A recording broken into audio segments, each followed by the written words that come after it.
ఆంధ్రప్రదేశ్ రాజకీయాల్లో మీడియా పాత్ర చాలా పెద్ద రోలే పోషిస్తుంటుంది అన్నది మనందరికీ తెలిసిందే. మీడియా నిష్పక్షపాతంగా ఉందా లేదంటే ఒక వర్గానికి కొమ్ము కాస్తుందా అనే చర్చ ఎప్పుడు జరుగుతూనే ఉంటుంది. అయితే తాజాగా ఆంధ్రజ్యోతి అధినేత వేమూరి రాధాకృష్ణ గారు రాసిన ఒక కొత్త పలుకులు ఆర్టికల్ ఇప్పుడు తెలుగు రాష్ట్రాల్లో పెద్ద దుమారాన్ని రేపుతోంది. దీనిపై అనేక మంది ఆగ్రహం వ్యక్తం చేస్తూ ముఖ్యంగా వైఎస్ఆర్సీపీ పార్టీకి సంబంధించిన మంత్రులు, మాజీ మంత్రులు, ఎమ్మెల్యేలు, పార్టీకి సంబంధించిన వాళ్ళు చాలా తీవ్రంగా ఆగ్రహం వ్యక్తం చేస్తున్నారు. ఏదైనా ప్రజాస్వామ్యంలో మాట్లాడే హక్కు ఉంటుంది. ఒక పార్టీకి ఇంకో పార్టీకి సంబంధించిన ప్రశ్నలు అడగడం కానీ, తప్పు చేస్తే నిలదీయడం కానీ, కరెక్ట్ చేసుకోమని చెప్పడం కానీ, లేదంటే ఇలా కాదు ఇలా చేసుకోవచ్చు అన్న సూచనలు, సలహాలు ఇచ్చే అంత స్వేచ్ఛ ఎవరికైనా ఉంటుంది. దాంట్లో తప్పుపట్టాల్సిన అవసరం లేదు. అలా ఉంది కదా అవకాశం అని ఇష్టం వచ్చినట్టు మనకు నచ్చిన పార్టీకి మేలు జరిగేలా, మనకు ఇష్టమైన వ్యక్తులకు అన్యాయం జరగకుండా దారుణమైన వ్యాఖ్యలు ఇతరులపై వేయడం ఏ పార్టీకి ఈ రోజున కొత్తగా చేయాల్సిన పని లేదు. ఈరోజు ఏ పార్టీకి ఆ పార్టీకి సంబంధించిన మీడియా కొనసాగుతుంది. టీడీపీకి అనుకూలంగా ఉండే మీడియా సంస్థలు ఉంటాయి, వైసీపీకి సంబంధించిన మీడియా సంస్థలు ఉంటాయి, ఇతర పార్టీలకు ఆయా పార్టీలకు కొమ్ముగాయడం అనొచ్చు, లేకపోతే ఆయా పార్టీలకు ప్రో అని కూడా అనొచ్చు. ప్రో టీడీపీ, ప్రో వైసీపీ లాగా వాళ్ళ మీడియా సంస్థలు ఆయా పార్టీలకు ఉంటాయి. కానీ విలువలు, విశ్వసనీయత అనేది కొద్దో గొప్ప ఉండాలి. ఇక్కడ ఏ పార్టీకి మనం మాట్లాడినా, ఏం చేసినా, ఏదైనా మనవాడు కాబట్టి ఏది చెప్పినా రైటు, పక్కవాడు కాబట్టి ఏది చెప్పినా రాంగ్ అంటే మాత్రం కుదరదు. నిజంగా మనవాడు చెప్పేది కూడా కరెక్టా రాంగ్ అనేది కూడా ఆస్కారంగా ఒక మనిషిగా ఆలోచించి, మనిషి విలువలు ఉన్న వ్యక్తిగానే మనం 10 మంది ముందు ఆ అంశాన్ని పెట్టేదాలి. కానీ అడ్డగోలుగా మాట్లాడతాను, నాకున్న స్వేచ్ఛను అడ్డగోలుగా వాడుకుంటానంటే తిరిగి ముప్పు క్రియేట్ అవుతుంది. తిరిగి అది మన వీపే పగిలే పరిస్థితి వచ్చేదాకా ఉంటుంది. ఇక తాజాగా రాధాకృష్ణ గారు ఇటీవల జగన్మోహన్ రెడ్డి గారు ప్రకటించిన మావిగన్ అనే అంశాన్ని ప్రస్తావిస్తూ, జగన్మోహన్ రెడ్డి గారు ఏది చెప్తే అది వైఎస్ఆర్సీపీ పార్టీ నాయకులు దాన్ని పట్టుకొని వాళ్ళు రెచ్చిపోతుంటారు. దీనిపై వైసీపీ నాయకులు చేసిన వ్యాఖ్యలు, జగన్మోహన్ రెడ్డి గారి ప్రకటన మావిగన్ బాగానే ఉంది. వీళ్ళు వైసీపీ నాయకులు దాన్ని పట్టుకొని ప్రచారంలో ఊపుతున్నారు. ఇది తట్టుకోలేని రాధాకృష్ణ గారు ఏకంగా వివాదాస్పద వ్యాఖ్యలు చేశారు. ఏకంగా జగన్ చెబితే ఈ వైసీపీ నాయకులు తమ భార్యలను కూడా మార్చుకుంటారు, వేరే పెళ్లిళ్ళు చేస్తారు, మీ భార్య కాదు మీకు చెల్లెలా భావించండి అని జగన్ చెప్తే వైసీపీ నాయకులు అవును కరెక్టే, మా నాయకుడు చెప్పాడు కాబట్టి మీరు భార్యలు కాదు మీరు చెల్లెలే, వాళ్ళకి పెళ్లిళ్ళు కూడా చేస్తారు మీరు అంటూ ఇలా ఈ రకమైన వ్యాఖ్యలు, ఈ రకమైన పదజాలంతో ఆర్కే గారి కొత్త పలుకుల్లో ఒక్కసారిగా ప్రచురితంగా అయ్యేసరికి నిజంగా ఇవి చూసినా దీని అర్థం నిజంగా వరస్ట్ కేసుకే పోతుంది. రాజకీయాల్లో విమర్శలు చేసుకోవచ్చు, సహజం. అభివృద్ధి గురించి, నిర్ణయాల గురించి విమర్శించుకోవచ్చు. కానీ కుటుంబ సభ్యుల గురించి కానీ, వ్యక్తిగత జీవితాలను లాగి తీవ్రమైన డాష్ భాషలో మాట్లాడడం అంటే ఇది ఏ స్థాయికి పోయినట్టు? అసంపూర్తి అంటే సంతృప్తి లేకుండా ఏదో కోపం, జనరల్గా కోపం ఎందుకు వస్తుంది? ఏం చేయలేనప్పుడు వస్తుంది, ఏదో జరిగిపోతుందన్న భావనలో ఉన్నప్పుడు వస్తుంది. మరి రాధాకృష్ణ గారికి ఎందుకు ఇంత కోపం వస్తుంది? చంద్రబాబు నాయుడు గారు చెప్తే ఆ కింద మంత్రులు, ఎమ్మెల్యేలు ఫాలో అవ్వరా? అధినేత చెప్పిన దానికి రెస్పెక్ట్గా చేయరా? అధినేత దాకా ఎందుకు? ఎల్లో మీడియా మీరు ఇష్టం ఉన్నట్టుగా వాగరా? చంద్రబాబు చెప్పిందే 10,000 అన్నట్టుగా దానికి పదాకులు అల్లడం మీ వల్ల కాదా? మీరు 40 సంవత్సరాలు కూడా చేస్తున్నది ఏంటి?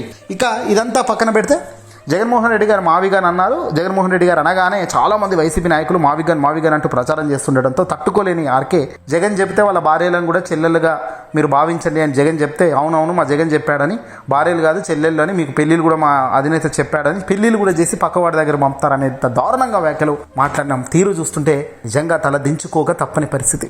రాధాకృష్ణ గారు తరచుగా చెప్తుంటారు, తాను రాసిన ఆర్టికల్స్ను పబ్లిష్ చేసే ముందు కొంతమంది పెద్దవాళ్ళకు చూపిస్తానని. మరి వాళ్ళు బాగుందని చెప్తేనే ఇదంతా వేశాడా? మరి అశ్లీలకరమైన, అసభ్యకరమైన రాతలను మెచ్చుకున్న ఆ పెద్ద మనుషులు ఎవరు? మీరు రాసే ఈ రాతలు చూసి మురిసిపోతున్న వాళ్ళు ఎవరు? లేదంటే సొంత మీ ఇంట్లోని ఆడ మనుషుల దగ్గరికి ఈ వార్తను తీసుకెళ్లి నిజంగా నేను రాసింది, నేను అన్న మాటలు కరెక్టేనా అని అడిగితే వాళ్ళే సమాధానం అత్యంత గట్టిగా చెప్తారు. ఏ మహిళ కూడా ఒప్పుకోదు. మహిళలను కించపరుస్తూ, మహిళా లోకంకు పెద్దపీట వేస్తున్న తరుణంలో మహిళలను కించపరుస్తూ, ఇంట్లో ఉన్న రాజకీయాలకు సంబంధం లేని మహిళలను కూడా లాగి విమర్శలు చేయడం అనేది అత్యంత దారుణమైన హేమం. ఇలాంటివి ప్రజాస్వామ్యంలో రాకూడదు. వీటిని ముందుకు కూడా తీసుకుపోయే దానికి ఎవరు కూడా మద్దతు ఇచ్చే పరిస్థితి ఉండకూడదు. ఇలాగే ఇచ్చుకుంటూ పోతే దెర్ ఈజ్ నో సస్టైనబిలిటీ. రాజ్యాంగపరమైన అంశాలను వాడుకొని ఒక అడుగు దాకా పోవచ్చు, కానీ ఆ హక్కులు ఉన్నాయి కదా అని ఇష్టం వచ్చినట్టు నోరుంది కదా అని మాట్లాడతాను, టీవీలు ఉన్నాయి కదా అని చూపిస్తానంటే మాత్రం సరైన విధానం కాదు, అది పద్ధతి కాదు. సరే, మీ వాళ్ళ అధికారంలో ఉన్నప్పుడు ఒకలాగా, ఇతరుల వాళ్ళ అధికారంలో ఉన్నప్పుడు మరోలా, గడిచిన 35 ఏళ్ళుగా 40 ఏళ్ళుగా మీరు చేస్తున్నదే కదా ఇది. చంద్రబాబు అనే వ్యక్తి కేవలం మీకు అధికారంలో ఉంటే చాలు, రాష్ట్రం సస్యశ్యామలంగా ఉంది, రాష్ట్రంలో అసలు ఇలాంటిది ఏమీ జరగడం లేదన్నట్టు చిత్రీకరించే మీరు అదే రాష్ట్రంలో చంద్రబాబు నాయుడు గారు కనుక ప్రతిపక్షంలో ఉంటే మోదీని తిడతారు, చంద్రబాబు నాయుడు గారు ప్రతిపక్షంలో ఉంటే జగన్ని తిడతారు, అవసరమైతే అదే మోదీకి జై కొట్టే కార్యక్రమం కూడా చేస్తారు. ఇవన్నీ మనం ప్రజలు చూస్తున్నదే, గమనిస్తున్నదే. రాజకీయపరమైన విషయానికి వస్తే జగన్మోహన్ రెడ్డి గారు మావిగన్ అని ఎందుకు అంటున్నారు? ఏమీ లేని అమరావతి దగ్గర కేవలం 29 గ్రామాల అభివృద్ధిని చూసుకొని 2 లక్షల కోట్లు ఖర్చు చేసే పద్ధతిలో నేను అన్ని ఇక్కడనే కట్టేస్తాను పక్కపక్కనే అని చంద్రబాబు నాయుడు గారు అడుగులు వేస్తున్నారు. కానీ విశాఖ కేంద్రంగా అభివృద్ధి చేస్తే తక్కువ ఖర్చుతో వస్తుందని అప్పట్లో జగన్మోహన్ రెడ్డి గారు చెప్పారు.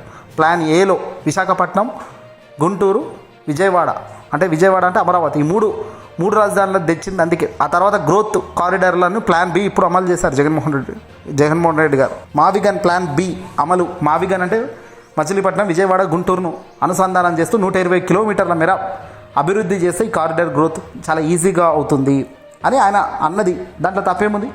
ఆ పార్టీ అధ్యక్షుడు ఆయన తీసుకున్న నిర్ణయాన్ని ఆ పార్టీ నాయకులు గౌరవిస్తారు, వాళ్ళు మాట్లాడతారు. దాంట్లో మీకు వచ్చిన ఇబ్బంది ఏమింది?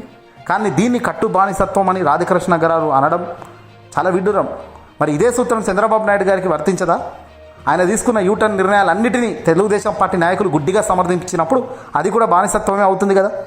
చంద్రబాబు నాయుడు గారు ఈరోజు అంటున్న ఈ పార్టీ టీడీపీ ఎవరు పెట్టింది, ఎవరు స్థాపించింది? ఏ లూప్ హోల్తోని ఆ పార్టీని లాక్కొని వచ్చారు బయటికి? ఏ లూప్ హోల్తోని తన అకౌంట్లన్నీ కూడా మీరు మలుచుకున్నారు? ఇవన్నీ ప్రజలకు తెలియదా? పెట్టిన పార్టీయే కాదు కదా టీడీపీ. చంద్రబాబు నాయుడు గారు ఏమైనా సొంతంగా తన పైసలతో, తన డబ్బులతో పెట్టాడా? పిల్లనిచ్చిన మామ ఎన్టీ రామారావు గారి ఆయన వీక్నెస్, ఆయన పరిస్థితులను ఆధారంగా చేసుకుని ఆయనకే వెన్నుపోటు పొడిచి ఆయా పార్టీలో ఉన్న వ్యక్తులను లాక్కొని, ఆయా పార్టీకి సంబంధించిన లైసెన్సులు లాక్కొని పూర్తిగా పార్టీనే మీ వైపు తెచ్చుకొని ఈరోజు మీరే చెలాయించే పరిస్థితికి రావడం వెనుక ఉన్న ఉద్దేశం ప్రపంచానికి తెలియదా? నరేంద్ర మోదీపై గతంలో 2001లో దేశ ప్రధాని అయిన మోదీని పదవి నుంచి తీసేయాలి అంటూ డిమాండ్ చేసిన ఈ చంద్రబాబు నాయుడు గారు 2014లో పొత్తు పెట్టుకున్నారు. మళ్ళీ 2018లో అదే దేశ ప్రధాని మోదీని వ్యక్తిగతంగా దూషించి నల్ల చొక్కాలతో దీక్షలు చేయలేదా? ఎల్లో మీడియా గట్టిగా చూపలేదా? చంద్రబాబు ఎటు పోతే అటు డైవర్ట్ అయిన మీరు ప్రజాస్వామ్యం గురించి కానీ, ప్రజల గురించి కానీ, రాజకీయాల గురించి కానీ మాట్లాడే హక్కుందా? 2024లో మళ్ళీ అదే మోదీని దేశానికి దొరికిన అద్భుతమైన నాయకుడు అని పొగుడుతుంటే మీరు కూడా పెద్ద పెద్ద తమ్నైల్స్ వేస్తూ వీడియోలు విడుదల చేస్తుంటే నిజంగా బాధ కలగదా? మనిషిగా ఏం చేస్తున్నామో అన్న ఆలోచన చేస్తేనే అర్థమవుతుంది కదా మనం కరెక్టా రాంగా అనేది. గతంలో బీజేపీని అంటరాని పార్టీగా, ఏపీకి విలన్గా చిత్రీకరించింది ఎవరు? కేంద్ర హోంశాఖ మంత్రి అమిత్ షాపై తిరుపతిలో దాడి జరిగినప్పుడు ఇదే మీడియా ఏ రకమైన కథనాలు ఇచ్చిందో ప్రజలు చూడలేదా? ఎన్నిసార్లు స్టాండ్ మార్చుకున్న చంద్రబాబు గారేమో రాధాకృష్ణ గారికి గొప్ప వ్యక్తిగా, విజనరీగా కనబడవచ్చు, తప్పు లేదట. కానీ ఒక వ్యక్తి ఒక పార్టీలో 40% ఓటు బ్యాంక్ కలిగిన కోట్ల మంది అభిమానులు ఉన్న వైఎస్ఆర్సీపీ పార్టీకి సంబంధించిన అధినేత ఒక మాట చెప్తే ఆ పార్టీ నాయకులు ఆ అధినేత చెప్పిన అడుగుల్లో నడిస్తే మాత్రం ఈ మనిషికి బానిసత్వం అవుతుందట. వాళ్ళ పిల్లలు కూడా జగన్ చెప్తే విడిచిపెడతారు, పక్కలోకి పంపుతారు అన్నట్టుగా రాస్తున్న వ్యాఖ్యల వెనుక ఉన్న దారుణమైన చండాలమైన బుద్ధి ఎవరికైనా మనిషి అనేటోడు, అన్నం తినేటోడు ఎవడైనా రాస్తాడాలా? ఇక పవన్ కళ్యాణ్ విషయానికి వస్తే 2019 ఎన్నికలకు ముందు ఆయనపై, ఆయన కుటుంబంపై అత్యంత దారుణంగా బురద జల్లిన చరిత్ర ఈ మీడియాదే కదా. పవన్ కళ్యాణ్ 1000 కోట్లు లొంగిపోయారని, 1000 కోట్లు చంద్రబాబు దగ్గర డిమాండ్ చేశారని, 1000 కోట్లు ఇస్తే పార్టీకి జై కొడతానని ఇలా తప్పుడు రాసింది ఎవరు? ఇప్పుడు అదే పత్రిక ఆయన్ను ఆకాశానికి ఎత్తుతుంటే చూడట్లేదా? మీరు చెప్పింది సత్యం, మీరు చెప్పకపోతే అసత్యం అయిపోతుందంటే ఎలా? ఆంధ్రప్రదేశ్లో బల్లగుద్ది వైఎస్ఆర్సీపీ పార్టీ ఒంటరిగా బలంగా నిలబడి ఉన్న party, vote bank 40% vote bank ఉన్న పార్టీ, లక్షలాది మంది ప్రజలు ఆ పార్టీని, ఆ నాయకుడిని నమ్ముకొని ఉన్న పార్టీ. అటువంటి పార్టీని విమర్శించేటప్పుడు కనీస గౌరవం అయినా ఉండాలి కదా. జర్నలిస్ట్ అనే ముసుగులో ఏదైనా మాట్లాడతాను, పైన మా వాళ్ళే ఉన్నారు అనుకుంటే మాత్రం కరెక్ట్ కాదు కదా. రేపు పొద్దున టైం మారినప్పుడు యుద్ధం జరుగుతుంది కదా. ఇప్పటికే వైసీపీ వాళ్ళు ఆ వ్యాఖ్యను తీసుకోలేక చాలా ఆగ్రహం వ్యక్తం చేస్తున్నారు. ఏంటి చూస్తూ ఊరుకుంటుంటే రెచ్చిపోతున్నారు ఏంటి అంటూ వాళ్ళు కూడా ఆగ్రహం వ్యక్తం చెందుతున్నారు. ఇట్లాంటి మాటలకు మాట్లాడడం కరెక్ట్ కాదంటూ వాళ్ళు కూడా అంటున్నారు. ఏదేమైనప్పటికీ కూడా తప్పుడు మాటలు ఏవి కూడా క్షమించరానివి. ఇలాంటి మాటలు మాట్లాడడం వల్ల వాళ్ళకున్న పేరు, ప్రఖ్యాత అంతా వాళ్ళు కోల్పోతున్నట్టు అవుతుంది తప్ప ఇంకోటి కాదు. ఈ వీడియోని అసలు షేర్ చేయండి.